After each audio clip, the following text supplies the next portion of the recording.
Hello everyone and welcome back. Today I'm talking about how raw comic books, ungraded comic books, sell easier than their graded counterpart.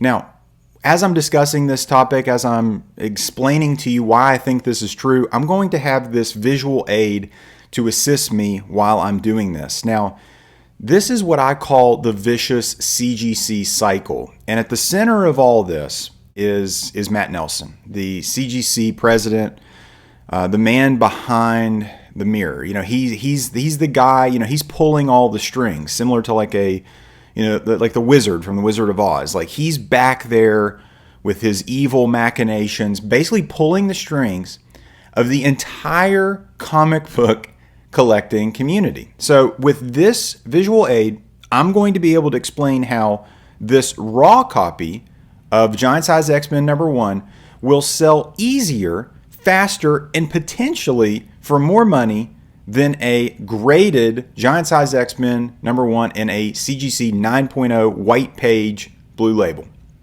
So this cycle can occur at any given time. And you know, you can come into this cycle at a different point. But let's just start with the raw comic. Whether you've bought it from somebody else or you've collected it from back in the day, or you know, whatever the case may be, like, you know, you got this off the rack 12 cents or you got this off the rack $3.99. You have some sort of raw comic and you have decided that you want to sell. It's your time to get out. You're paying for your kids' college. You don't want to collect comics anymore. Something has happened. You're wanting to sell. When you have that sale happen, you have some sort of transaction, whether that be with a comic shop or an independent buyer, but somewhere along the line, you have a seed of hope. Now, that goes to our next part where it's the buyer hope. So the buyer is hopeful that this ungraded comic, this raw comic, this precious item that you have held on to for all of these years is going to be worth more to the buyer than what they're buying it for. Let me explain that one more time here.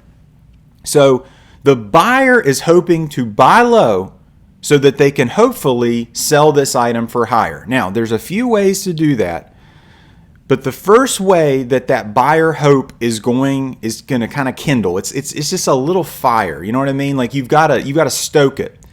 And that's with a good clean and a press. So the clean and the press part of this cycle, this is where a lot of the hope, a lot of the buyer's hope is kindled, because, and let me say this before I forget it, is I would say a majority of raw comics, ungraded comics that are, you know, big Silver Age, Bronze Age, and especially Golden Age first appearance, key issue type things, major events, will go through this cycle eventually, especially with the trajectory we're going in the comic book collecting world right now.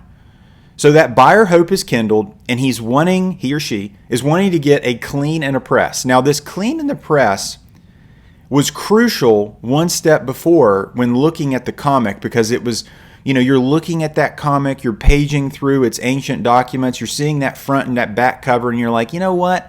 I see a little smudge, just a 2 millimeter smudge back there on that back cover, that white back cover. And you know, you're like, okay, with a good clean and a press, I could get a grade bump on this. And the item was listed, you know, it was a very fine. It was a very fine, maybe very fine minus. You know, you're thinking, hey, maybe this is a very fine plus, maybe even a near mint minus. And with a good clean and a press, we could get it there.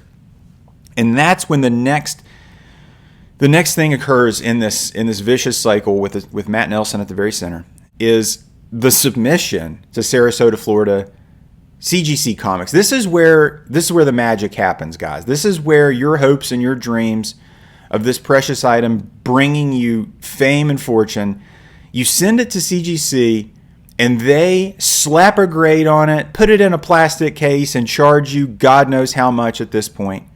Send it back to you months later, and your hopes are either brightened and you're alive with hope, or you're crushed with anger and despair and vitriol. Now, you've been built up with hope. You've been built up with all these hopes and dreams into this comic. You've got a good clean and a press, and by God, this thing comes back a 9.0. It's a 9.0 Giant Size X-Men #1, and you can't believe it. You've just hit the mother lode. You've paid X amount of dollars for this, and you're thinking, you know what? I'm going to sell this thing. This thing is hot right now. We got X-Men 97 Season 2 coming out. We've got some of them X-Men things happening, and you're like, okay, now's the time. Now's a freaking time. I'm going to sell this thing.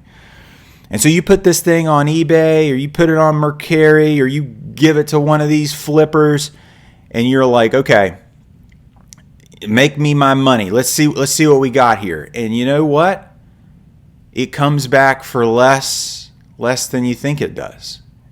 And you're devastated. And you can't believe that somebody would pay so little for your precious item. And you've spent all this time. You bought it raw. You had it cleaned and pressed. You sent it to Sarasota, Florida. You had your hopes and your dreams in this. And only to find out that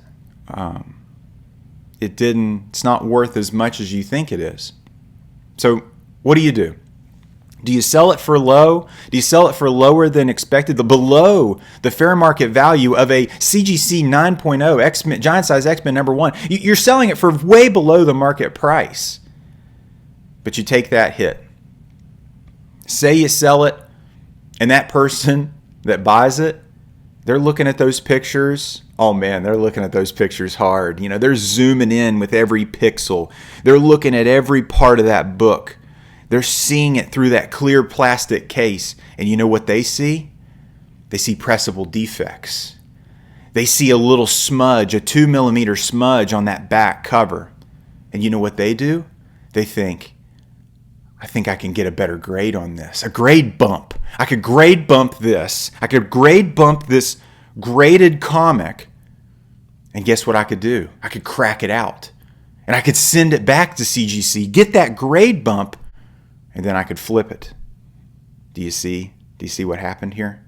This is the vicious cycle of comic book collecting in 2025. And it has been for many years at this point. And who's at the center of all of this? Matt Nelson. At every single step in this, Matt Nelson wins. Do you see? Do you see how it's a circle? Time is a flat circle.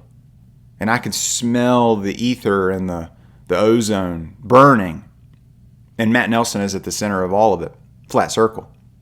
Where your hopes and dreams are interlocked in this cycle of slabbing and cracking and cleaning and pressing and flipping and selling and zooming in on the pixels and whatnot bidding and eBay bidding and searching and hunting and going to the antique malls and looking at every YouTube comic book auction to find that deal, to find that nugget, to buy low, to sell high. But you know who always wins? The house always wins. Matt Nelson always wins. Then you end up with an entire stack of empty CGC cases, and you're scratching your head thinking, what happened? Where did all these CGC labels come from? And it's because you bought into the vicious cycle. You, the comic book collector, decided, hey, let me buy low to sell high. Guys, this is the vicious cycle of comic book collecting. If at any point in time you like this video, give it a thumbs up. And if you like this video, subscribe for more. Take care.